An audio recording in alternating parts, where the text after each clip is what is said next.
ఇలా 4 పుస్తకాలుంటాయి. ఈ 4 పుస్తకాలు రాజుల చరిత్ర ఉంటది. యూదా రాజుల చరిత్ర, ఇశ్రాయేల్ రాజుల చరిత్ర. అది సరిపోలేదని చెప్పి ఎజ్రా అనే ప్రవక్త లేదా ఎజ్రా శాస్త్రి మళ్ళా మొదటి దినవృత్తాంతం, రెండో దినవృత్తాంతం అని మళ్ళా రాజుల చరిత్ర మొదలు పెడతారు.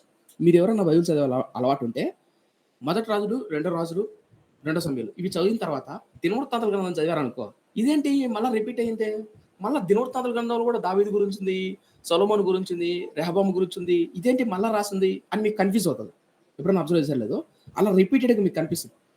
నేనేం చెప్తానుంటే, ఎందుకు ఎజ్రా శాస్త్రి అలా రిపీట్గా రాశాడు, బైబిల్‌లో ఎందుకు అంత ప్రాధాన్యత ఇచ్చారు రాజుల చరిత్రను? గుర్తుపెట్టుకోండి, రాజులు లేకపోతే ప్రవక్తలు లేరు. అదేంటి నా అంత మాట అంటారంటే, చెప్తా చూడండి. రాజులు చేస్తున్న తప్పులను బట్టి, రాజులు చేస్తున్న మంచి కావచ్చు, తప్పు కావచ్చు, ఆ తప్పులను బట్టి, మంచిని బట్టే ప్రవక్తల గ్రంథాలు డిపెండ్ అయి ఉంటాయి. అంటే రాజుల చరిత్ర బాగా అర్థమవుతాయి, ప్రవక్తల గ్రంథాలు బాగా అర్థమవుతాయి. మిమ్మల్ని ప్రశ్న వేస్తాను. యెషయా ప్రవక్త ఎప్పుడొచ్చాడు? ఏ రాజు కాలంలో వచ్చాడు? ఎందుకొచ్చాడు? ఏం మాట్లాడాడు? దేవుని గురించి మాట్లాడాడు? ఎవరి గురించి మాట్లాడాడు? ఇది అర్థం అవ్వాలంటే రాజుల గురించి మీకు అర్థం అవ్వాలి. రాజులు ఎలాంటి వాళ్ళు అర్థమవుతే ప్రవక్తల గ్రంథాలు మీకు బాగా అర్థమవుతాయి.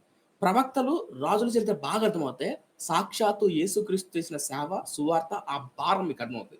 నా జీవితంలో నిందాక బ్రదర్ అన్నారు. బ్రదర్ ఎవరి కాలం మీరు సేవ చేస్తున్నారు కదా, మీ టెస్టిమనీ నన్ను బాగా ఇన్‌ఫ్లుయెన్స్ చేసి, నా ప్రార్థనా జీవితంలో కన్నీటి ప్రార్థనలో నన్ను బాగా నడిపించేది, నన్ను నలగొట్టేది, లేదా నా స్పిరిచువల్ లైఫ్‌ను ఒక ఏమంటారు ఒక బ్రైట్‌గా, ఒక వెలుగువంతంగా నడిపించింది చెప్పమంటారా?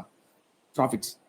ప్రవక్తల గ్రంథాలు అంత వేదన, ఆ ప్రవక్తల సేవ మనం చేయట్లా. నిజంగా ప్రవక్తల గ్రంథాలు మనం ధ్యానం చేస్తే లిటరల్లీ చెప్తున్నా, అంత అద్భుతంగా ఉంటది, అంత అమోఘంగా ఉంటది. సో, అవి అర్థం కావు చాలా మందికి. ప్రవక్తల గ్రంథాలు అనేది చాలా కష్టం అర్థం చేసుకోవడం. ఈ ప్రవచనం ఎందుకు ఇలా ఉంది? ఇది ఎందుకు ఇలా ఉంది? ఈయన ఎందుకు ఏడుస్తున్నాడు అని.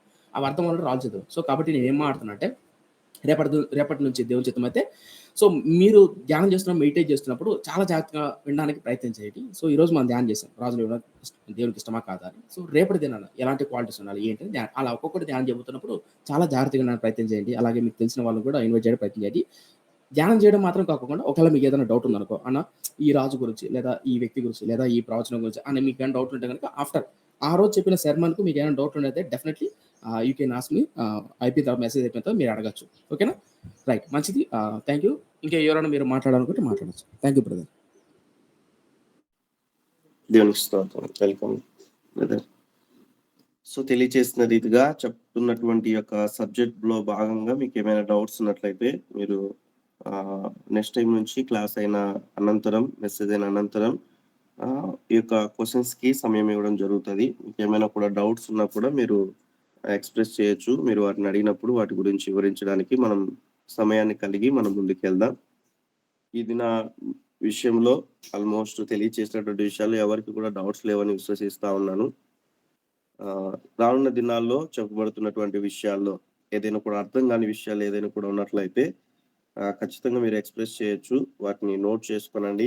మీరు చదువుతున్నప్పుడు కావచ్చు, ఆ యొక్క సందర్భాలు వచ్చినప్పుడు ఆ యొక్క మెసేజ్ అయిన తర్వాత మీరు అడగడానికి మీరందరూ కూడా మొహమాటం లేకుండా అడిగి నేర్చుకోవాలని తెలియచేస్తా ఉన్నాను. నేను ఎప్పుడు ఒక మాట చెప్తా ఉంటాను, తెలియకపోవడం తప్పు కాదు కానీ తెలుసుకోకపోవడమే తప్పు అన్నట్లుగా చెప్తా ఉంటాను.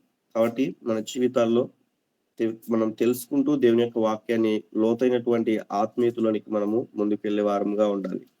సో అదే రీతిగా మనం రేపు ఉదయకాల సమయంలో చెప్పినటువంటి రీతిగా ఈ లింక్ మరికొంతమందికి పంపించండి. చాలా అమూల్యమైనటువంటి విషయాలు నూతన కోణంలో మరి ఎక్కువగా కింగ్స్ గురించి ధ్యానించి దేవుని యొక్క సన్నిధిలో సహోదరులు దేవుని యొక్క పరిచర్యలో సంఘానికి కావచ్చు, ఇతరులకు కావచ్చు ఆత్మీయంగా బలపరుస్తా ఉంటున్నారు. కాబట్టి ఈ ఉదయకాల సమయంలో కూడా దేవుడు మనకు అనుగ్రహించినటువంటి కృపగా, దేవుడు మనకు అనుగ్రహించినటువంటి అవకాశంగా భావించి మీరు క్రమంగా నేర్చుకుంటూ అనుకూలత ఉన్నవారు సపరేట్ గా ఈ యొక్క సబ్జెక్ట్ కి ఒక నోట్స్ కూడా మీరు పెట్టి క్రమంగా మీరు రాసుకున్నట్లయితే అవి మీకు ఆశీర్వాదకరంగా ఉంటాయి అన్న విషయాన్ని, మీ బిడ్డలకు మీ భవిష్యత్తులో కూడా అవి ఆశీర్వాదకరంగా ఉంటాయని మీకు తెలియజేస్తా ఉన్నాను. Thank you very much. ఒకరికొకరు వందనాలు చెప్పుకుంటూ మనం లీవ్ అవుదాం. తిరిగి రేపు ఉదయకాల సమయంలో మనం కలుసుకుందాం. అందరికీ ప్రైజ్ ది లార్డ్. అందరికీ praise the Lord. Praise the Lord. Praise lord.